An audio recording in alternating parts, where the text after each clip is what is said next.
Bonjour les amis, j'espère que vous allez bien. Bienvenue sur la chaîne. Ici on parle de manga, de manhwa et notamment des reviews comme celle de l'épisode 12 de Solo Leveling. Mais quel épisode! En tout cas, j'espère que vous l'avez apprécié parce que franchement, nous avons vécu un affrontement de rois. Je dirais même plus, un combat entre deux types d'évolution constante. Nous nous pencherons sur ce combat livré entre ces deux bêtes de force et nous explorerons quelques éléments ressortis par l'auteur tout au long de cet épisode. A tout de suite. L'épisode, je le trouve bien rythmé, mais vraiment tout oppose Jinwoo et cette fourmi noire. Au-delà du fait de leur évolution, la fourmi qui mange d'autres espèces pour continuer d'évoluer. Et on a Jinwoo qui, lui, lorsqu'il vainc ses adversaires, il évolue. Mais là, leur arrivée déjà, on a une opposition. On a un roi qui est Jinwoo qui arrive. Il est méconnu par tous les autres. On sait qu'il est fort, mais bon, on ne sait pas à quel point. Cependant, on met quand même en avant son équipe. Par contre, quand la fourmi noire arrive, la révérence par toutes les autres fourmis, c'est-à-dire on sait que c'est lui le roi. C'est vraiment une grande opposition entre les deux. Dans la poursuite des différences, on a une différence cette fois-ci, non pas au niveau des rois, mais au niveau du Japon et de la Corée, en tout cas des différents QG. On a le QG de la Corée, on a le président Go qui se sent vraiment mal parce qu'il ne peut pas être à côté de ses camarades qui se battent pour la survie tout simplement de son pays. Et il fait preuve d'énormément de compassion. Et de l'autre côté, côté Japon, on a les dirigeants qui apprennent la mort de Goto, mais aucune compassion. Aucune compassion pour les morts japonais. On a même droit à des insultes alors qu'ils se sont battus pour la nation. Ils sont morts pour le drapeau. Et en plus de ça, on voit à quel point les décideurs côté japonais sont complètement décorrélés de la réalité. Tout ce qui les intéresse, c'est s'adjuger une victoire. Ceci dit, le point qui les réunit, c'est la panique totale parce qu'à un moment donné, personne ne sait ce qui se passe sur l'île. Les contacts sont coupés, notamment en Corée. Bon, pour revenir à ce qui nous intéresse, j'ai notamment ce Jinwoo, j'ai une grosse question quand même. Alors, il est arrivé et là, il veut donner la fiole aux différentes classes S qui sont là pour les soigner. Et il dit qu'il ne peut pas transmettre la fiole. Donc au départ, je me suis dit, ok, c'est parce que c'est dans son inventaire, mais là, je me souviens quand même que il a vendu des armes qui étaient dans son inventaire. Donc il était en capacité de transmettre des objets de son inventaire à d'autres personnes. Donc pourquoi subitement il ne peut pas transmettre des fioles de guérison? Je n'arrive pas à me l'expliquer. Est-ce que c'était juste pour rallonger l'épisode? Pour l'instant, dites-moi en commentaire ce que vous en pensez, mais là, pour moi, c'est un vide juridique, pour l'instant. Enfin, le fameux combat. Alors, c'est assez drôle parce que jusqu'ici, les signaux étaient coupés, mais dès que la baston va commencer, le signal il se remet. Bon, ça permettra au monde entier, bon, surtout à la Corée, parce qu'on se rend bien compte que les Japonais ne regardent pas la retransmission, mais ça permettra à la Corée de vivre le combat et de découvrir enfin toute la puissance de notre protagoniste Jinwoo. Et d'ailleurs, le président Go qui est super heureux parce qu'il le voit, il met tous ses espoirs sur Jinwoo. C'est assez émouvant d'ailleurs la scène. Il ne peut pas savoir comment il a fait pour y arriver. Il veut juste que Jinwoo défonce cette fourmi. Donc le combat est quand même divisé pour moi en trois parties. Donc on a la première partie où Jinwoo va se tester, on va dire, avec la fourmi.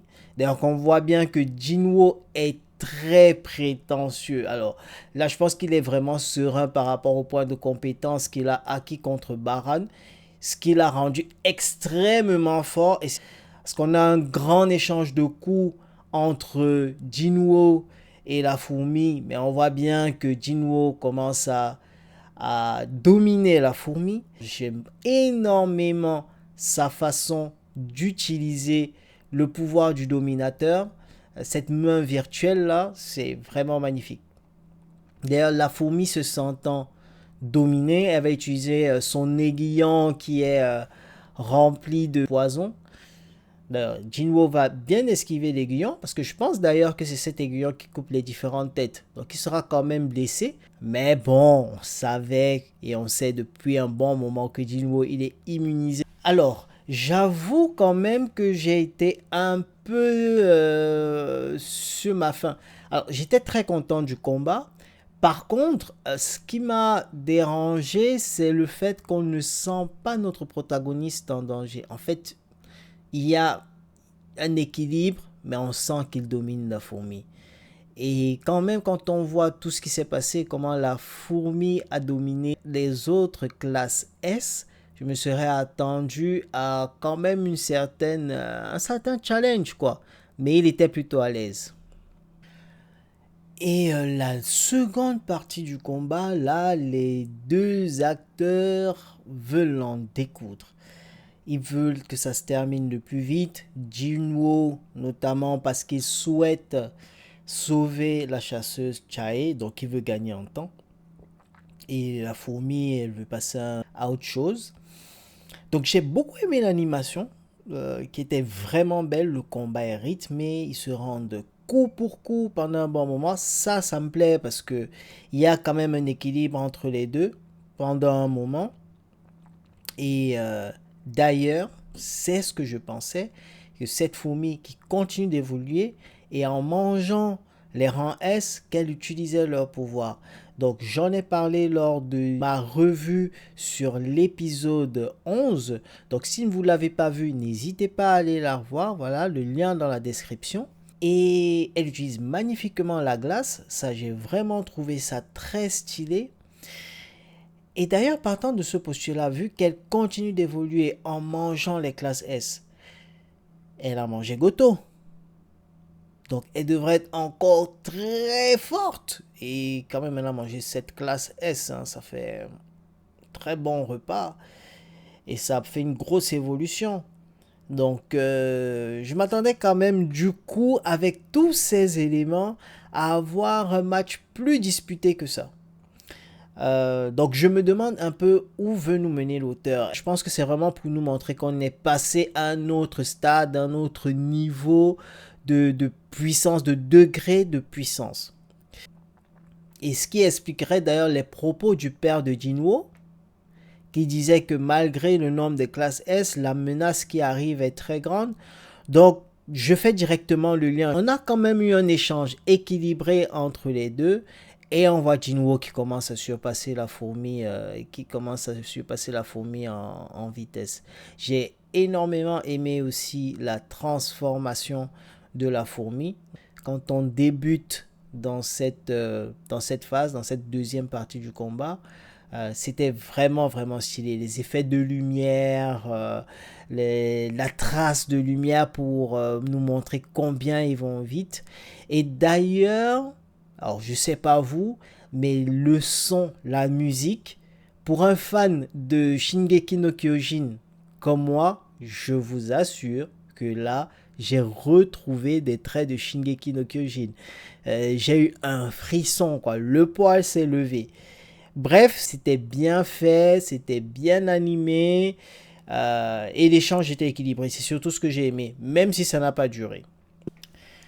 Alors, la troisième partie du combat, pour moi, c'est le point de bascule. On voit ici Jinwo, il commence à dominer les débats, mais il se fait surprendre.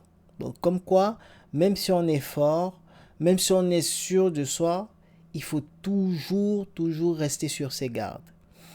Parce qu'il donne un coup critique à la fourmi, mais elle se régénère à une vitesse excessivement folle. Et elle assène un coup à Jinwoo et après ce coup, elle allait déchiqueter la tête de notre protagoniste, les gars. C'était plié. Et quelque chose s'est passé et c'est la première fois que ça se passe. Jusqu'ici, Jinwoo, il voyait toujours une évolution de ses capacités à la fin de ses combats. Et pour la première fois depuis qu'on suit l'œuvre, c'est pendant le combat qu'il a une compétence qui a évolué. Et ça va lui permettre de sortir d'une situation plus que risquée. Mais il mourrait.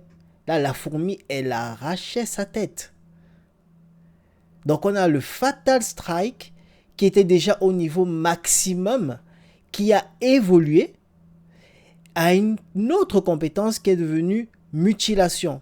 Mais le pire, mutilation est directement passée au niveau maximum. Ce qui va permettre à Jinwoo de défaire la fourmi. D'ailleurs, même la fourmi, elle s'étonne et dit, mais qu'est-ce qui se passe? Qu'est-ce qui s'est passé? Et c'est là où tout a changé, tout a basculé, quoi.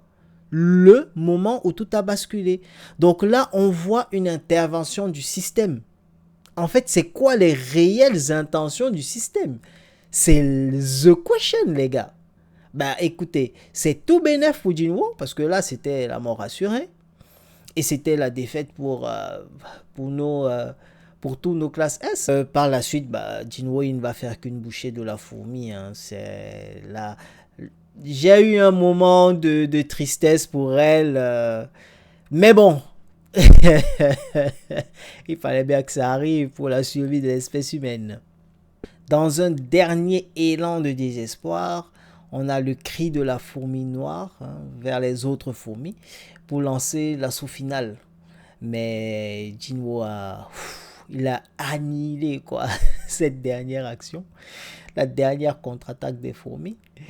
Et qu'est-ce que c'était beau. Oh là là là là là là là là. J'ai apprécié. On a l'armée de Jinwoo, on a Crow. Je suis fan de Crow, les gars.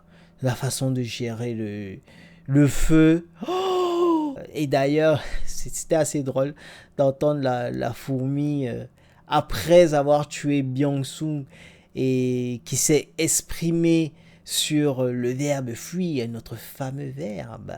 C'est autour de la fourmi face à l'échec, la désillusion, l'extermination et la mort imminente qui se tourne vers ce fameux terme.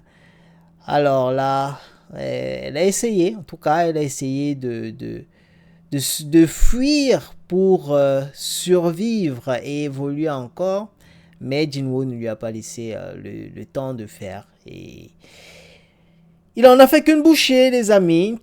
Enfin, j'ai envie de dire bravo à l'équipe de production. Après 3 épisodes où on était vraiment sur les fourmis, où on se disait, voilà, on va reprendre notre souffle une fois la fourmi noire défaite. Qu'est-ce qui se passe? On a juste envie d'être déjà au prochain épisode, là, les gars. Mais oui, ils sont super forts. On a Jinwoo qui essaye de sauver la chasseuse Chae, il donne ses potions, rien. Comment est-ce qu'il va pouvoir la sauver? En tout cas, j'espère que vous avez apprécié l'épisode. Dites-moi en commentaire ce que vous avez aimé, ce que vous n'avez pas aimé, sur mes remarques, sur les questions que je me fais. Est-ce que vous avez des réponses? N'hésitez pas, mettez en commentaire. On se retrouve la semaine prochaine pour le prochain épisode, le final de cette saison 2.